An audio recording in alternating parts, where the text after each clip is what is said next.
হাকিকত কি?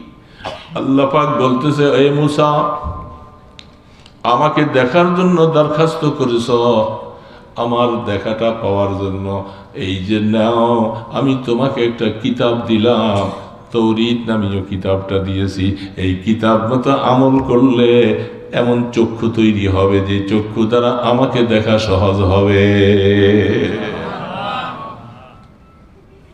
খুব দামি কথা না? বড় মানুষের কথা। যেহেতু আমি তৌরিত দিয়েছি তোমাকে, এই তৌরিতের হুকুম অনুযায়ী চলো, তোমার এমন চক্ষু তৈরি হবে, এমন দিল তৈরি হবে, তুমি আমাকে দেখতে পাইবা। কারণ এই কিতাব অনুযায়ী আমল করলে মরার পরের ঠিকানাটা হবে তোমার জান্নাত। তখন তুমি জান্নাতে চলে যাইবা, তখন এই চক্ষু আর থাকবে না, তুমি আল্লাহকে দেখা সহজ। কি বলেন, ঠিক না? ঠিক।